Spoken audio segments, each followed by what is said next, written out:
안녕하세요. 저는 법률 상담 공작소 블로그를 운영하고 있는 우실장이라고 합니다. 오늘은 이혼 재산 분할 시 남편 명의의 채무와 아내 명의의 채무 그리고 특유재산 등에 대해서 알려드리도록 하겠습니다. 이혼 소송을 할 때 가장 복잡하고 합의가 잘 되지 않고 많은 분들이 잘 모르는 것이 바로 재산 분할인 것 같습니다. 왜냐하면 위자료의 경우에는 누가 더 큰 잘못을 했느냐에 따라서 인정이 되기 때문에 증거만 보면 누구나 판단할 수가 있습니다.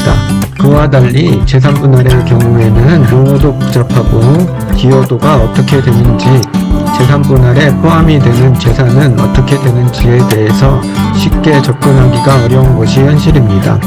그래서 재산 분할을 많이 해보지 않는 변호사님들조차 처음에는 어려워하는 것이 재산 분할인 것 같습니다. 일단 재산 분할의 경우에는 반드시 경제적 기여도가 있어야 받을 수 있는 것은 절대 아닙니다. 경제적 기여도가 없다 하더라도 보통 혼인기간이 1년에서 2년 이상만 되더라도 인정받을 수가 있고, 전업주부다 하더라도 혼인기간이 오래되면 오래될수록 기여도는 높아지는 것이 현실입니다. 즉, 재산 분할의 기여도는 현재 부부의 명의의 재산을 유지할 수 있도록 도와주는 것도 기여도에 해당되기 때문에 그렇습니다. 그런데 많은 분들이 재산 분할을 알아볼 때 가장 먼저 나오는 것이 특유재산인 것 같습니다. 즉, 상대방의 기여도가 하나도 없는 그런 재산들을 특유재산이라고 합니다.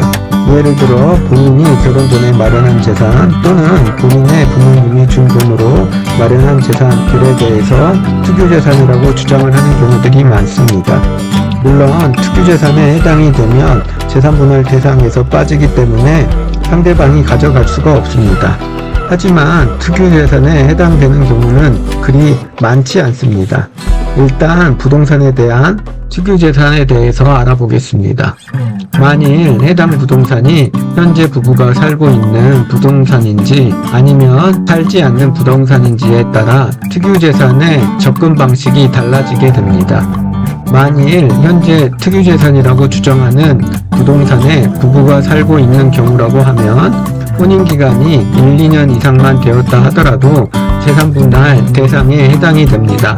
물론 혼인기간이 짧은 경우에는 기여도는 아주 낮을 가능성이 높습니다. 그런데 만일 특유재산이라고 주장하는 부동산이 부부가 살고 있지 않는 곳이라고 하면 이런 경우에는 보통 최소 4, 5년 이상 되어야지만 재산분할에 포함될 가능성이 높습니다. 즉, 이런 경우에는 혼인기간이 오래되지 않았다고 하면 특유재산으로 인정될 가능성이 높습니다. 왜냐하면 부부가 같이 살고 있는 집의 경우에는 상대방 배우자가 유지를 하는데 기여를 한 것으로 보지만 살지 않고 있는 곳은 배우자가 특별한 경우를 제외하고는 기여한 것이 없기 때문에 혼인기간이 최소 4, 5년 이상 되어야지만 재산분할 대상에 포함될 수가 있습니다.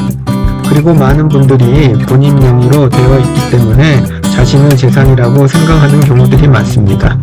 하지만 그렇지 않습니다. 부부는 누구 명의로 되어 있든 간에 공동재산으로 보게 됩니다.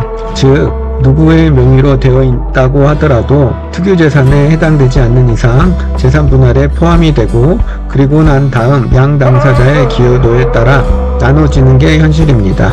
그래서 재산분할을 할 때는 남편 명의로 되어 있는 재산을 모두 합산을 한 후 남편 명의로 된 채무를 제하고, 아내도 마찬가지로 아내 명의로 된 총 재산을 합산을 한 후 채무를 제하게 됩니다. 그렇게 나온 금액을 합산하는 것이 순재산이라고 불려지고, 이것이 재산분할 대상이 되는 재산이고, 여기서 기여도에 따라 나눠지게 됩니다. 이때 중요한 것은 채무는 조금 다르다는 사실입니다. 본인 명의로 된 재산은 무조건 재산분할의 대상에 포함이 되고, 거기서 특유재산인지 아닌지에 대해서 다투게 됩니다. 그와 달리 채무의 경우에는 아무리 본인 명의의 채무라고 하더라도 무조건 포함되지는 않습니다. 일단 그 채무가 가정을 위해서 발생한 채무라는 것이 입증되어야지만 재산분할 대상에 포함이 됩니다. 물론 상대방 배우자가 해당 채무에 대해서 인정을 하면 증거가 없더라도 포함이 되지만 그렇지 않는 경우에는 무조건 증거를 통해 입증을 해야 합니다. 종합해 보면 현재 본인들이 살고 있는 부동산 또는 보증금이 특유재산에 해당되기 위해서는 혼인기간이 1년 미만으로 아주 짧아야 됩니다. 물론 본인이 살고 있지 않는 부동산의 경우에는 최소 4, 5년 이상 되어야지만 재산분할 대상에 포함이 될 수가 있습니다. 그리고 채무의 경우에는 반드시 가정을 위해서 발생한 채무라는 것이 입증되어야지만 재산분할 대상에 포함된다는 점 꼭 참고하시길 바랍니다. 오늘은 재산분할에 대해서 간략하게 설명해 드렸습니다. 보다 자세한 것은 법률상담 공작소 블로그를 확인하시거나 저에게 연락을 주시면 보다 자세하게 설명해 드리도록 하겠습니다.